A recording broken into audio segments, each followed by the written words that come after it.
Bonjour la team imparfaite, bienvenue sur ce nouveau podcast pour être imparfaite et bien dans tes baskets.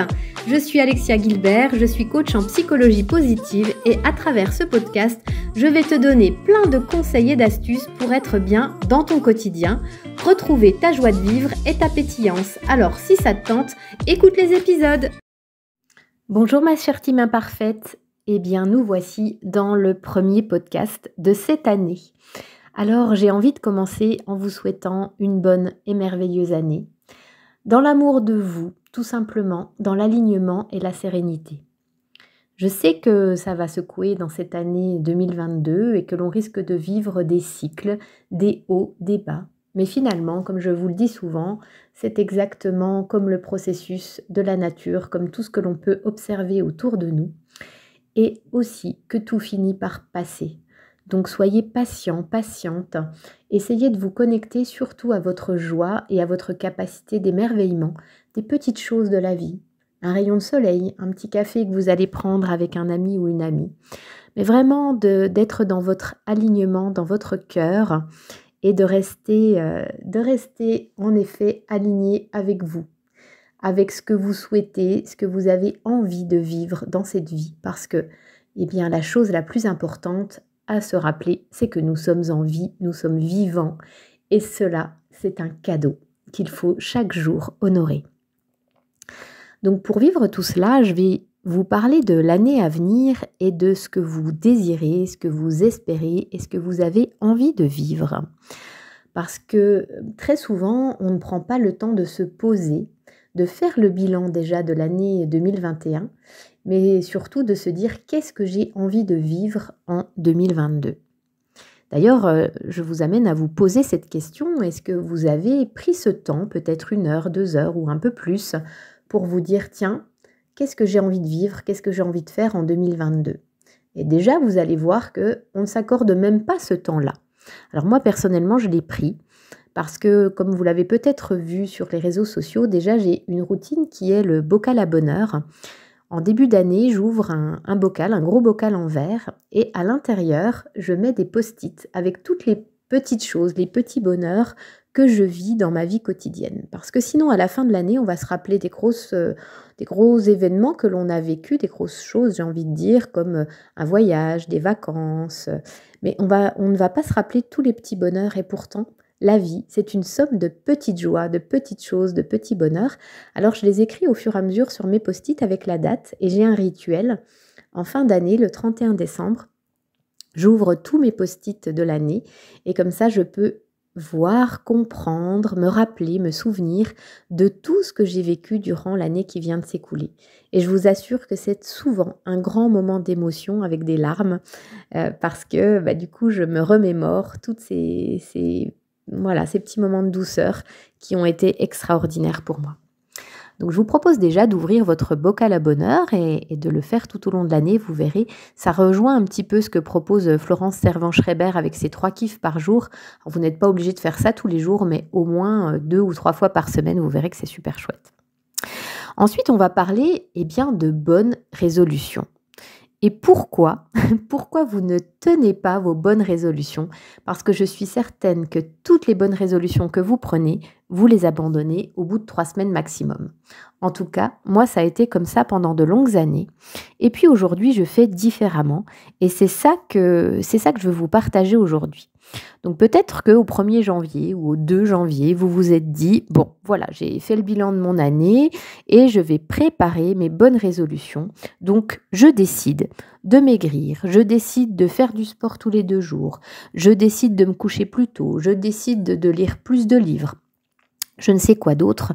En tout cas, vous avez sûrement posé des choses comme ça et vous allez vous apercevoir que globalement, cela ne tient pas. Cela ne tient pas parce que tout simplement, on a besoin aujourd'hui de simplifier notre vie, d'apaiser nos esprits, de faire de la place. On a besoin de semer, récolter, mais entre-temps, qu'est-ce qu'il faut faire ? Tout simplement, enlever les mauvaises herbes, cultiver le jardin, cultiver la vie, tout simplement. Qu'est-ce que ça veut dire ? Ça veut dire qu'on va cultiver notre jardin tout au long de l'année, mais cultiver, ça veut dire parfois mettre un genou à terre, se comparer, avoir le brouillard devant nous et ne pas savoir forcément là où on va aller. Bah oui, parce que ce que l'on va semer, on va le récolter, mais entre semer et récolter, il y a la vie, il y a les obstacles, il y a tout ce qui nous empêche parfois d'aller exactement là où on a envie. Avant, dans ma vie, je me dépassais, je me prouvais que j'étais capable. J'étais, comme vous le savez, cette madame parfaite. Mais plus on va y mettre cette résistance, cette volonté, plus il va y avoir des blocages, plus on va bloquer le flot de la vie. En 2015, lorsque j'ai commencé, vous le savez, mon chemin de développement personnel, j'ai fait plein de formations. Mais c'était encore plus pour me dépasser. C'était pour rassurer mon ego. Parce que si je ne faisais rien, il allait culpabiliser. J'avais cette boulimie de connaissances comme s'il me manquait toujours quelque chose. Et du coup, c'était encore mon ego qui se manifestait. Avoir des objectifs, c'était rentrer dans les cases. Pour autant, si on reparle de la métaphore du jardin, le jardin c'est notre esprit. Et à notre esprit, il lui faut de l'espace. Il lui faut du calme. Pour être dans cette pleine conscience, eh bien, on va tout simplement ramasser des pépites en cours de route, accueillir ce qui est là, apaiser, regarder à l'intérieur de soi. La vie, elle demande tout simplement de l'adaptation, de l'agilité. Et quand on est dans des objectifs très très concrets, on va rentrer dans les cases, on va contrôler. Si je dis dans 5 ans, je vais récolter 57 tomates et 108 radis, eh bien, je ne vais pas pouvoir contrôler ce qui va se passer dans ma vie durant ces 5 ans. Qu'est-ce que je vais récolter ? Il y aura des tempêtes, il y aura des orages, et puis peut-être que je ne vais pas pouvoir récolter ces 57 tomates parce qu'il y aura eu des choses qui vont faire que mon jardin ne sera pas exactement comme j'avais envie qu'il soit. Alors c'est pas évident, c'est comme un funambule qui va marcher sur un fil, c'est-à-dire que, en effet, il est nécessaire d'avoir une vision, comme un GPS que l'on va brancher, je vous l'ai déjà dit, pour nous donner la direction de là où on a envie d'aller, mais en même temps, c'est se détacher des résultats. Alors, quelle est la vision qui fait sens pour vous ? Comment vous allez sortir du cadre ? Comment vous allez faire un pas de côté et observer, clarifier votre idéal ? Et vous allez voir que plus vous allez désapprendre, plus vous allez danser avec la vie. C'est ça la pleine conscience, c'est l'art d'observer, de s'observer sans jugement, de nous observer fonctionner dans nos schémas de la vie de tous les jours. Et voir qu'en cours de route, il y a des changements, il y a des stops.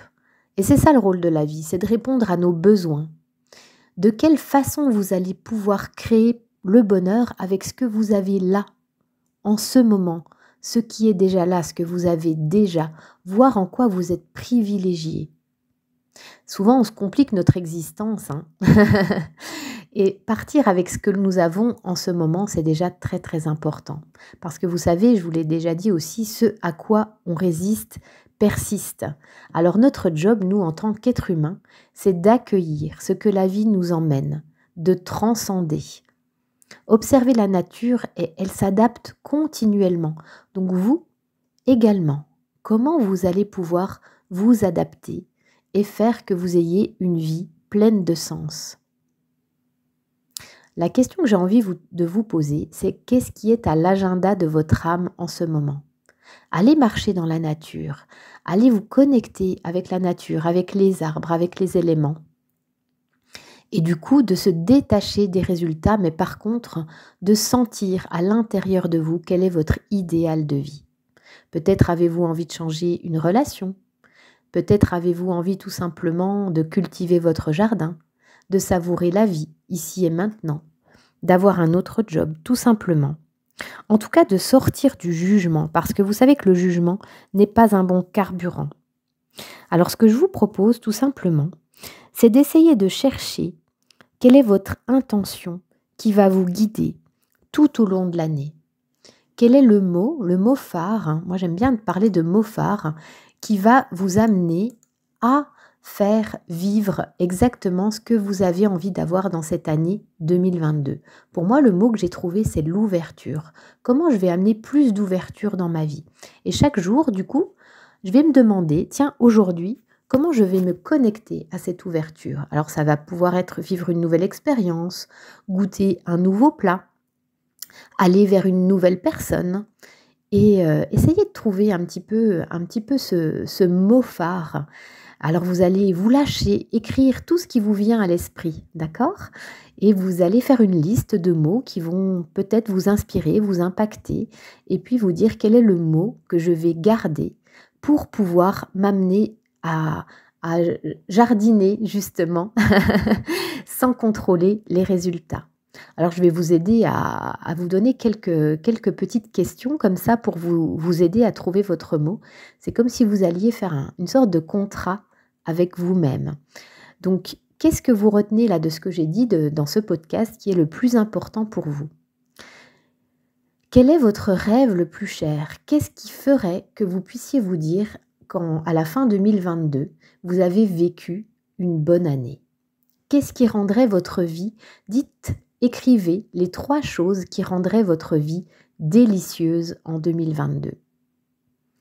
Et pour cela, quelle est la première action très simple, facile, que vous pourriez accomplir dans le but de vous réaliser? Si vous faites cette action, cette première action significative, quel est le petit plaisir que vous allez vous offrir? Comment vous allez vous récompenser? Et dans les 30 prochains jours, eh bien, qu'est-ce que vous avez envie de faire, de concrétiser pour vous rapprocher de cette intention ou de ce mot phare? Alors j'ai hâte de vous lire, j'aimerais beaucoup que vous puissiez sous ce podcast noter quel est votre mot. Moi je vous ai partagé le mien qui est ouverture, mais j'ai très envie de savoir quel sera votre mot à vous. Et je vais finir par une citation de Goethe qui dit tout simplement: tout ce que vous pouvez faire ou rêver de pouvoir faire, entreprenez-le. L'audace est faite de génie, de pouvoir et de magie. Alors je vous dis à très bientôt pour lire votre mot, votre intention de 2022 et on se retrouve dans le prochain podcast. À bientôt les imparfaits.